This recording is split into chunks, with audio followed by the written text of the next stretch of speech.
Going on, guys? It is announcement time. We're gonna play a little game. Okay, for those online, I'll put little like multiple choice on the side or the side or the side somewhere. It's gonna be A, B, or C. You're gonna have to guess if I'm in my house, in going to my car, in my car, or at church. Okay, so it's gonna be really easy. It's not really a hard game. It's not really like a challenge or anything, but it's, you know. But put it in the chat. And if you're in person, hello, welcome. It's Sunday, yeah. You're gonna hold up your fingers. So 1 is A, 2 is B, 3 is C, and 4 is A. She meant to say 4 is D. Okay, let's do this. Okay, this is my first spot, and I'm gonna give you my first announcement. So we have social media. If you guys didn't know, I'm sure all of you guys knew if you watch the announcements every week. We have social media, we have Instagram, and we have YouTube at Sunrise Students CA. So make sure that you're following us, you're subscribed to us, make sure that you're interacting with us, commenting, all that stuff, all that fun jazz. And yeah, where do you think I am? A, B, C, or D? I'll give you a hint. Okay, I realize now that this game is gonna be like extremely easy, but we're gonna roll with it. Okay, where am I? Please guess. 1, 2, or 3, or 4, or A, B, C, or D. Yeah, I said A, B, C, or D, right? Anyways, our second announcement is that we have a creative team, so make sure that you guys are joining the creative team. It's a lot of fun. We're getting new members every week, and it's super cool. We make pre-service. Sometimes we do social media graphics. If you want to be on the creative team, if you want to be a part of the creative team, just Yuli can't talk again, just like last week. Just let one of your leaders know, and they will let Pastor Eric or myself know, or Patrick. Patrick is a new person on our creative team, so make sure that you let any one of us know that you want to be a part of it, and we'll get you started. We're gonna train you, and it's gonna be super fun. I'm sure you guys can guess where I am now. Okay, our next announcement is we have small groups. Small groups happen on Wednesdays and on Sundays. Wednesdays, we have them after the Wednesday night service, so around 7 o'clock p.m. And on Sundays, we have it after the message on Sundays at 11 a.m. Yeah. Also, make sure that you're joining us on Sundays at 11 in person if you can, because it's a lot of fun. We play games. We do Impossible Shot. If you bring a friend, you get a chance at the Impossible Shot, so you get a chance at a $25 gift card. I think that's pretty cool. So make sure that you're joining us on Sunday, and if you can't, join us on Wednesdays, and it's a lot of fun as well on there. Can you guys guess where I am now? Okay, so that is all the announcements we have for today. We will see you next week.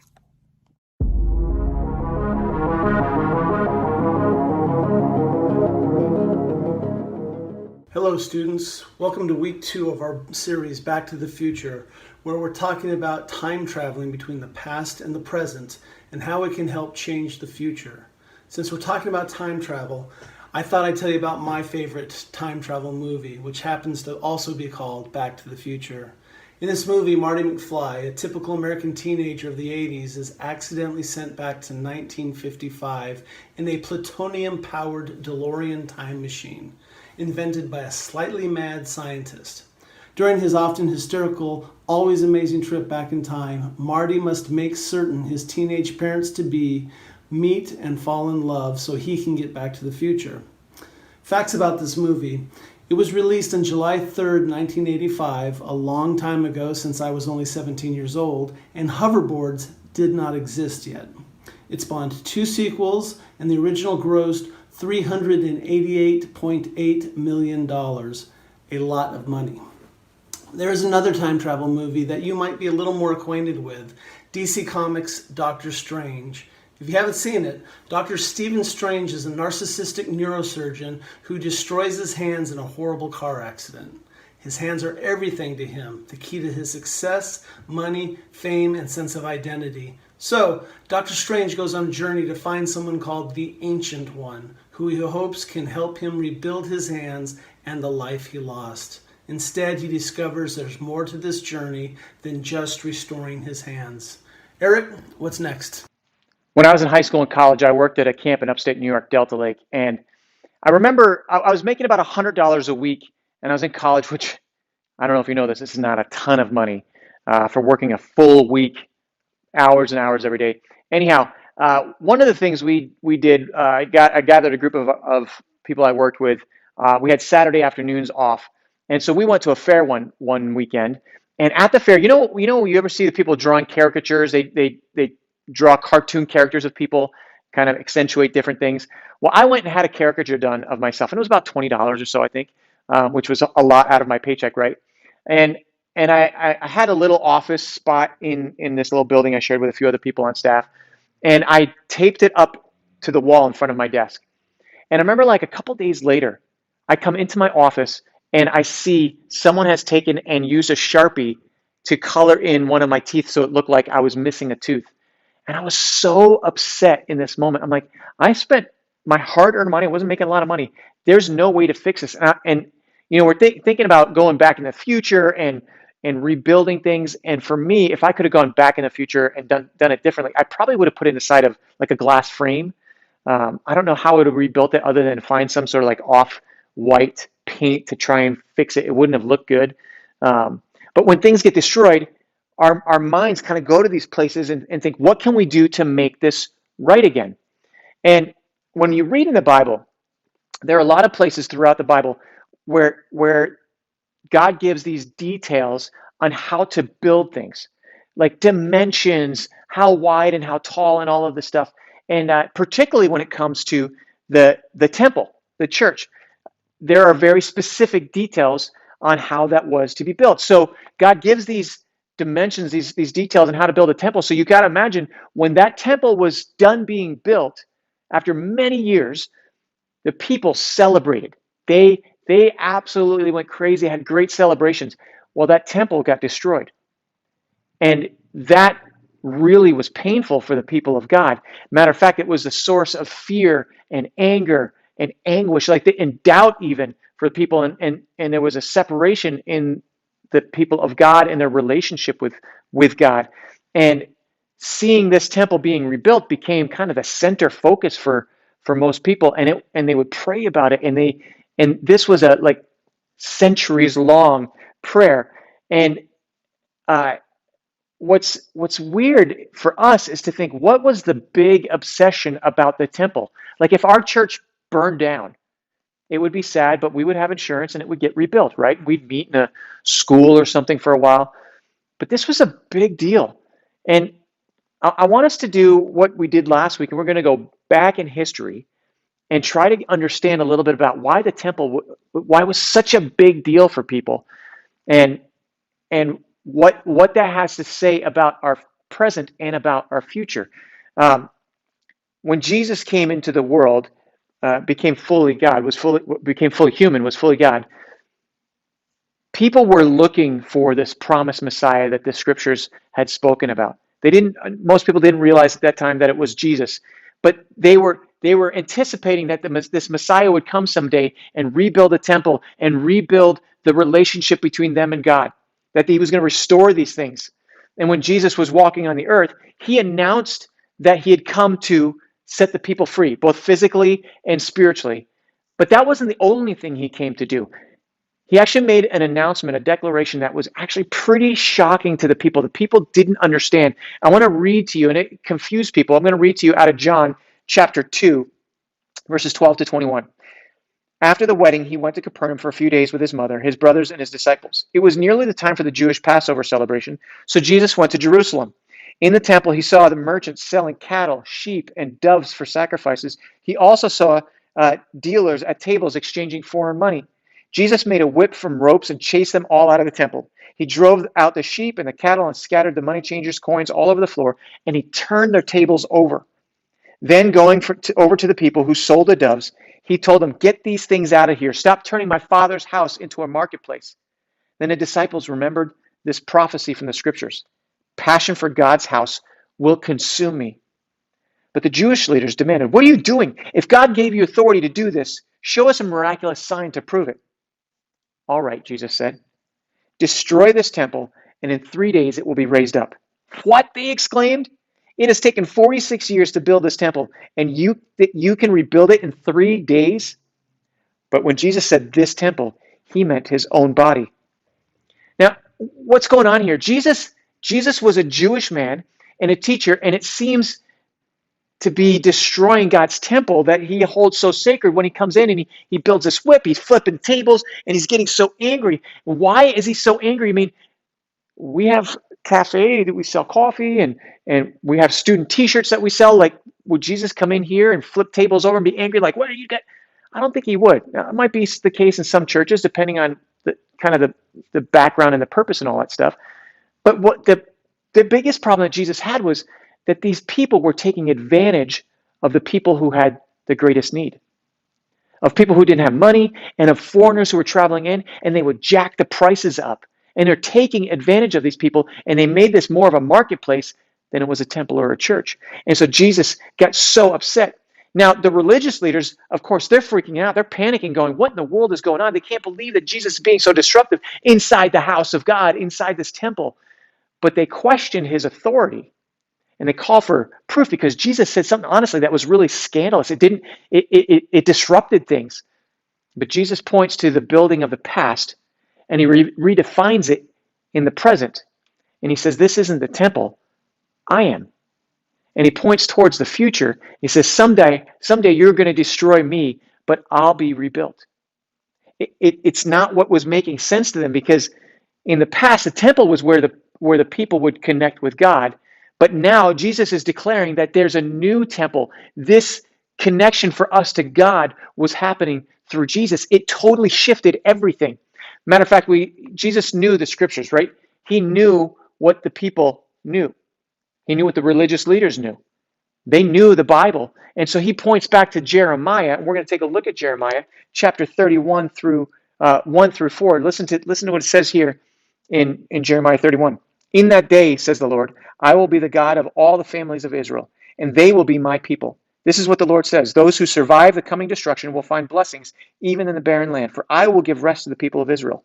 Long ago, the Lord said to Israel, I have loved you, my people, with an everlasting love. With unfailing love, I have drawn you to myself. I will rebuild you. Pretty significant. Now, Jeremiah didn't know exactly what would happen one day and how God would rebuild what was going to be destroyed.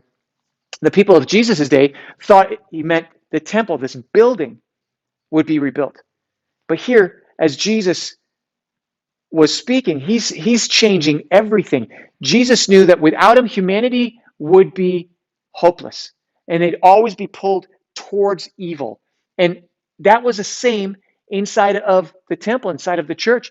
It wasn't safe from sin either. But Jesus had a permanent solution, and he was saying that everything would be rebuilt in him, and that's what was going to restore the connection of humanity to God.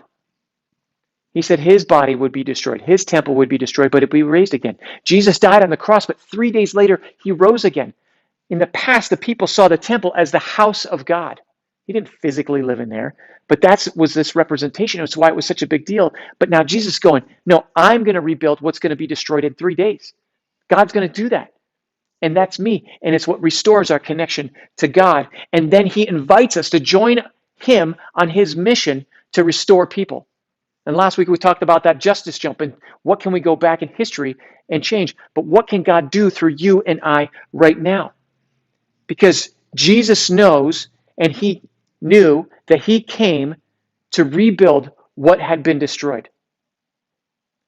And that's what he was saying then, and that's what he's saying to us now. He wants to use you and I. He's here to rebuild what's been destroyed. He wants to help us walk into the future completely changed. In a moment, Eric Wade's going to wrap up our message, but you know what time it is. Put it in the chat, all caps. It's game time.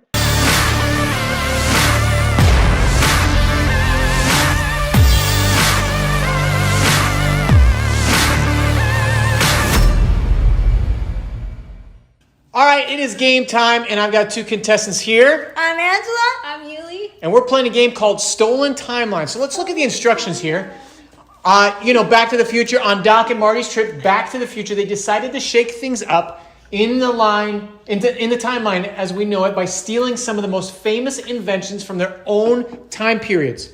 Okay, it's your job to identify the object and return it safely to its creator. Good luck. So you'll see a person with a creation that they came up with, but the creation will be photoshopped out. You'll just see like the outline of it. And you have to, whoever knows what the answer is first, you'll grab the bottle. If you get it right, you get 2,000 points.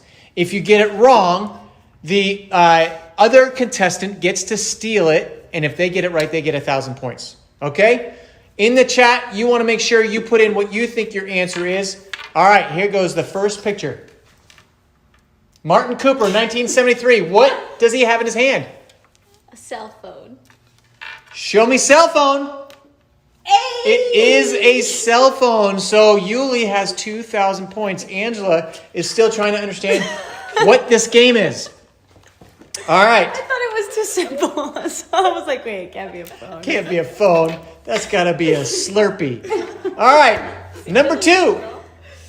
Thomas Edison, 1879. Yuli, what is it? Light bulb. Show me light bulb. It was a light bulb. Yuli with a commanding 4,000 point lead. All right, next one. Jim Henson, 1954. Angela. Kermit the Frog. I'm sorry, what? Kermit the Frog. Show me Kermit the Frog. Kermit the Frog. Hi ho, it's me, Kermit the Frog here. Very good. All right, so Angela's on the board. Yuli's got 4,000. Angela's got 2,000. Next one. Alexander Graham Bell, 1876. A phone. Is that your final answer? Well, I mean, I don't know the technical name for it, but it's a phone. Okay, the technical name for it is telephone. And I'm going to give you the 2,000 points. Yes. Give me a chance to steal. You're now tied 4,000 points apiece. All right, I'm going to make it a little more difficult. Jim Starlin, 1973. Come and get me. Who did he create? I wasn't born yet. And who's missing that? Yes, but this character has been in one of the most, in several of the most money-making movies of all time. I don't know. I pass. I don't think it's the Hulk, but it looks like Oh, the Hulk. but same genre. Okay. He shared a movie with the Hulk. Okay. The answer, my friends, is Thanos. No points given out. Did you do? How did you brothers would be do disappointed. in the chat? All right, next picture. John Stiff, 1886. Thought it was easy. She's like, oh, it's a chalice. The heck is a chalice? That one is It's a cup. It's an old cup. I was gonna say it's a cup. Do you know what the answer is? No one knows the answer. 3, 2, 1. I know this, John Smith. No, it's Stiff. I mean, John Smith. What he created has been adored by millions and millions. I prefer his zero version of it. It is Coca-Cola. I was just gonna say cup. Oh, you grabbed it after I said zero version? Yeah, when you said zero version, I said Coke. All right, the answer. Let me the next picture. Paul Van Doren, 1996. Angela, grab the. What is your answer, Angela? It's is it a Vans shoe? Show me Van's shoes. Oh! I have those. She now takes a lead with 6,000 to 4,000. Did you see how she? She's wearing them. It's a Vans. All right. Next photo. Ruth Handler, 1959. Ruth Handler, 1959. What did she create? I can't breathe. A box? She did not create a box. Boxes have been around a lot longer. A Barbie. Show me Barbie! Oh!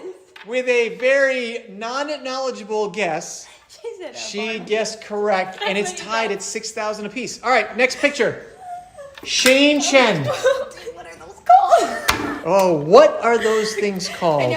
They're give me a second. I know what they're called. 3, You are on them, 2, you scooter them, they're 1. hoverboard. Show me hoverboard. Yes, very good. All right. Does that mean you're at 8,000 to 6,000? Yes. All right. And it takes the lead.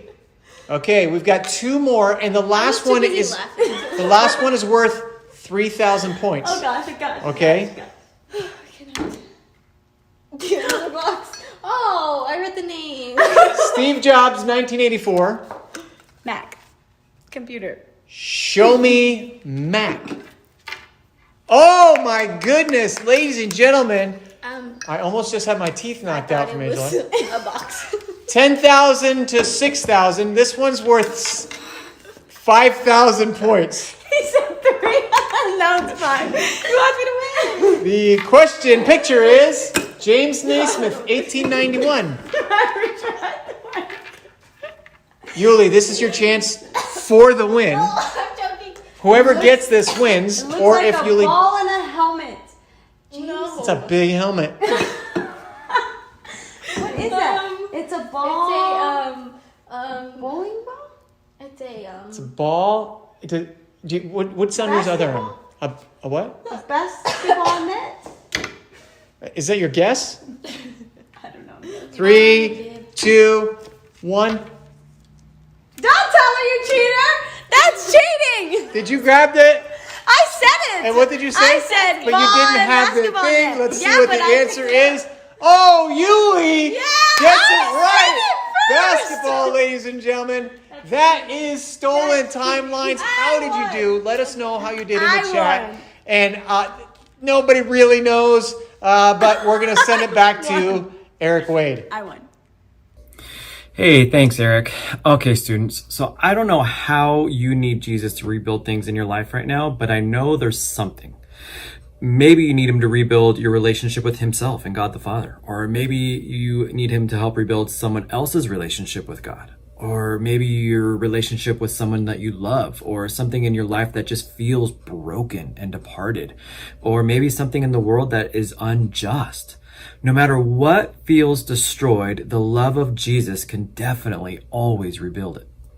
Sometimes we could feel a little overwhelmed in things in and around us that seem destroyed. But one thing to remember is this: Jesus never leaves us without hope. Like we read in Jeremiah, God's love is an everlasting and unfailing love that can rebuild what has been destroyed. Maybe you guys feel small because the problem seems so big. I know I've been there in my life. I've felt so small because I thought my problem was just so massive. Or maybe you feel like your own life is so complicated and broken that the thought of doing anything to help fix it is extremely overwhelming to you. Maybe you're frustrated enough to flip a table but not sure how to turn that anger into anything except more destruction. Whether it's you that feels broken or the world that you live in, Jesus really can rebuild things that have been destroyed. Things might not ever look the way that they did before they fell apart. Okay, we're not promised that, but that's okay. Maybe Jesus doesn't want to rebuild something of more of the same. Maybe he wants to build something brand new in you or around you, something better than you even thought was even possible. Remember, guys, God's people prayed for a new temple, but Jesus came to give us something much bigger than that. Sometimes things need to be destroyed before they could be rebuilt, especially when it comes to the issues of injustice, right? Tables need to be turned and unjust systems need to be torn down before something just and righteous could even begin to be built. Guys, remember, Jesus' mission is to rebuild what has been destroyed. And if you know Jesus, his mission becomes your mission. If you're learning how to follow Jesus and live like him, then maybe your next step is to make his mission your mission. Guys, remember, our big idea was this: Jesus can rebuild what has been destroyed. And we can help rebuild what's been destroyed in the name of Jesus. So what will you do? What will you ask Jesus to rebuild? And what will you help Jesus to rebuild? That's something to think about this week. I'm going to kick it back to the host. We love you guys. We'll see you soon. Hey, we are so...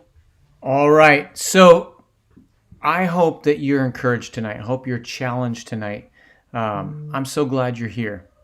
I know we've got some of you on YouTube. We got some of you on Instagram. Look, you're a little behind. Here's people on YouTube. Anyhow,